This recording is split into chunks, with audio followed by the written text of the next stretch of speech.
একদা হজরত আলী রাদিয়াল্লাহু তাআলা আনহু মসজিদ থেকে ফজরের নামাজ পড়ে ঘরে এসে দেখলেন মা ফাতেমা জ্বরে কাঁপছে। তখন হজরত আলী রাদিয়াল্লাহু তাআলা আনহু মা ফাতেমাকে বললেন, ও ফাতেমা, তোমার কি শরীর খারাপ লাগছে? তখন ফাতেমা বললেন, আলী, আমার শরীরটা আজকে বেশি খারাপ লাগছে। আলী, আমি আজকে এমন একটা স্বপ্ন দেখেছি যে স্বপ্ন দেখার পর আমার আর কিছুই ভালো লাগছে না। অতঃপর হজরত আলী রাদিয়াল্লাহু তাআলা আনহু ফাতেমার কাছে স্বপ্নের ব্যাপারে জানতে চাইলেন। তখন ফাতেমা বললেন, আমি আজকে রাত্রে স্বপ্নে দেখলাম আমার বাবা আমার ঘরে এসে আমাকে খুঁজতেছে। আমি যখন বাবার কাছে গিয়ে দাঁড়ালাম তখন আমার আব্বাজান আমাকে বলছেন, মা, আমি তো তোমাকেই খুঁজতেছি। শোনো মা, আজকে তুমি রোজা রাখবে এবং সেহরি করবে আলীর দস্তরখানায় আর ইফতারি করবে আমার দস্তরখানায়। হজরত আলী রাদিয়াল্লাহু তাআলা আনহু জ্ঞানী মানুষ, এই কথা শোনার পর তার আর কোনো কিছুই বোঝার বাকি রইল না। আলী বুঝতে পারলেন ফাতেমা রাদিয়াল্লাহু তাআলা আনহু আজকেই হয়তো দুনিয়া ছেড়ে চলে যাবেন। তারপর হজরত আলী ফাতেমার পাশে বসে কান্না করতে লাগলেন। কিছুক্ষণ পর হজরত হাসান হুসাইন ঘরের মধ্যে এসে দেখলেন তার বাবা মা কান্না করছে। তখন হাসান হুসাইন মা ফাতেমাকে বললেন, আম্মা জান, আপনারা কেন কান্না করতেছেন? কথিত আছে, যখন কোনো সময় হজরত হাসান এবং হুসাইন রাদিয়াল্লাহু তাআলা আনহু মা ফাতেমাকে এটা সেটা জিজ্ঞেস করে বিরক্ত করত, তখন মা ফাতেমা হাসান হুসাইনকে বলতেন, তোমাদের নানাজির রওজা থেকে ঘুরে আসো। আজকেও মা ফাতেমা হাসান হুসাইনকে বললেন, বাবারা, তোমাদের নানাজির রওজা থেকে ঘুরে আসো। মায়ের মুখে এমন কথা শুনে হজরত হাসান এবং হুসাইন রাদিয়াল্লাহু তাআলা আনহু আমার নবীজির রওজার কাছে চলে যান। হাসান এবং হুসাইনকে দেখতে পেয়ে আমার নবীজি বলেন, হাসান, হুসাইন, তোমরা আজকে কেন এখানে এসেছো? তোমরা তো যখন খুশি তখনই আসতে পারবা। আজকে তোমরা সারাদিন তোমাদের মায়ের মুখের দিকে তাকিয়ে থাকবা। আজকে তোমার মা দুনিয়া ছেড়ে চলে যাবে। নবীজির মুখে এই কথা শুনে হযরত হাসান এবং হুসাইন রাদিয়াল্লাহু তাআলা আনহু আবার ঘরের মধ্যে চলে আসেন। এসে মা ফাতেমা এবং হযরত আলী রাদিয়াল্লাহু তাআলা আনহুকে উদ্দেশ্য করে তারা বলতে লাগলেন, আপনারা কেন কান্না করছেন আমরা বুঝতে পেরেছি। আমাদের নানাজি বলেছে আম্মা জান আজকে দুনিয়া ছেড়ে চলে যাবে। হাসান এবং হুসাইনের মুখে এই কথা শুনে হযরত ফাতেমা রাদিয়াল্লাহু তাআলা আনহা এবং হযরত আলী রাদিয়াল্লাহু তাআলা আনহু আরও বেশি করে কান্না করতে লাগলেন। সেদিন বিকালবেলা মা ফাতেমার শরীর আরও বেশি খারাপ হয়ে যায়। তারপর মা ফাতেমা হযরত আলীকে কাছে ডেকে বলেন, আলী, তোমাকে আমি 3টি কথা বলে যেতে চাই, তুমি কথা দাও আমার 3টি কথা রাখবে? অতঃপর হযরত আলী মা ফাতেমাকে ওয়াদা করলেন। এবার ফাতেমা হযরত আলীকে বললেন, আলী, আমার প্রথম কথা হলো, আমি তোমার সাথে এতদিন ঘর সংসার করেছি, আমার অনেক জানা না জানা অনেক অন্যায় ভুল ত্রুটি হয়তো হয়েছে, তুমি আমাকে ক্ষমা করে দিবা। তারপর হযরত আলী বলেন, ফাতেমা, তুমি এসব কি বলছো?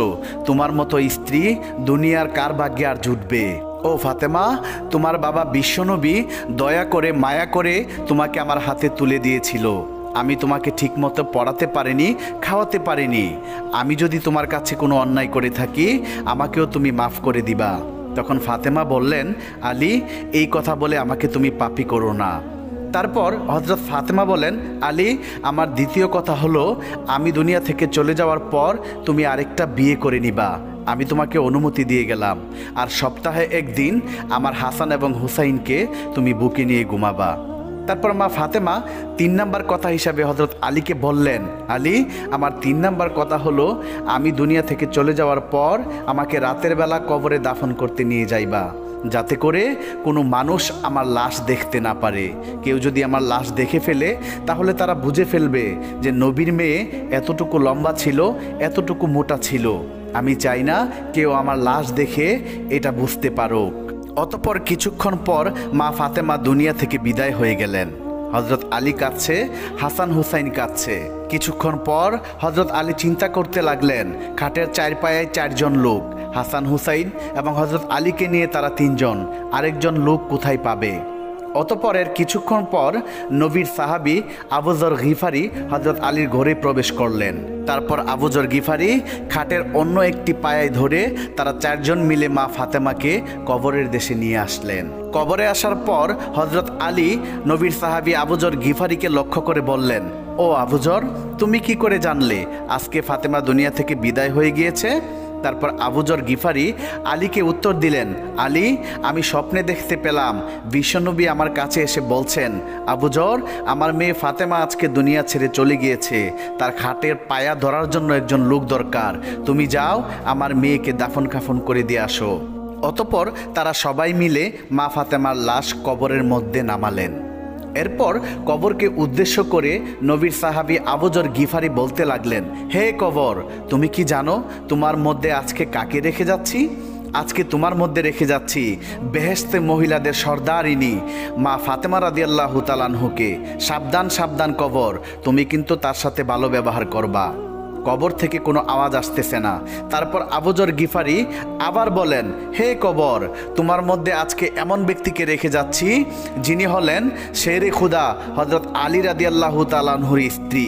কবর থেকে কোনো আওয়াজ আসছে না। তারপর আবু যর গিফারি আবার বলেন, কবর, তোমার মধ্যে আজকে এমন একজনকে রেখে যাচ্ছি যারা বেহেশতি যুবকদের সর্দার হযরত হাসান এবং হুসাইন রাদিয়াল্লাহু তাআলা আনহুর মাকে তোমার মধ্যে রেখে যাচ্ছি। সাবধান কবর, তুমি কিন্তু খারাপ ব্যবহার করবা না। তারপরও কবর থেকে কোনো আওয়াজ আসছে না। এবার হযরত আবু যর গিফারি রাদিয়াল্লাহু তাআলা আনহু কবরকে আবার বলেন, কবর, তোমার মধ্যে আজকে এমন একজন ব্যক্তিকে রেখে যাচ্ছি যাকে সৃষ্টি না করলে দুনিয়া সৃষ্টি হইতো না। সর্দারে দো আলম নবী মুহাম্মদুর রাসূলুল্লাহ সাল্লাল্লাহু আলাইহি সাল্লামের কলিজার টুকরা মেয়ে ফাতেমাকে তোমার কাছে রেখে যাচ্ছি। সাবধান কবর, তুমি কিন্তু অবশ্যই তার সাথে ভালো ব্যবহার করবা। এবার আমার আল্লাহ রাব্বুল আলামিন কবরের জবান খুলে দিলেন। কবর হযরত আবু যর গিফারি রাদিয়াল্লাহু তাআলা আনহুকে উদ্দেশ্য করে বলতে লাগলেন, হে আবু যর, আমি হলাম কবর। আমি এখানে কোনো বংশ পরিচয় দেখি না। কে কোথায় থেকে এসেছে সেটা দেখার সময় আমার নেই। দুনিয়াতে যে আল্লাহ রব্বুল আলামিনকে খুশি করে আল্লাহর ঈমান নিয়ে আমার মধ্যে আসবে, আমি তার সাথে ভালো ব্যবহার করব। আর দুনিয়ার যে সমস্ত বান্দারা পাপী হয়ে আমার মধ্যে আসবে, আমি কবর তার জন্য ভয়ঙ্কর হয়ে যাব। তাকে আমি চাপ দিয়ে একটি পাঁজরের হাড় আরেকটি পাঁজরে ঢুকিয়ে দেব এবং আমার মধ্যে রয়েছে অনেক বিষাক্ত সাপ বিচ্ছু।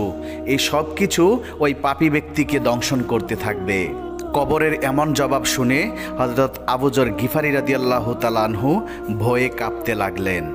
প্রিয় বন্ধুরা, নবীর মেয়ে ফাতেমা রাদিয়াল্লাহু তাআলা আনহা এবং বেহেশত মহিলাদের সর্দারিনী যিনি হবেন, তার বেলায় যদি কবর এই কথা বলে, তাহলে আমার আর আপনার অবস্থা কি হতে পারে একবার চিন্তা করে দেখুন।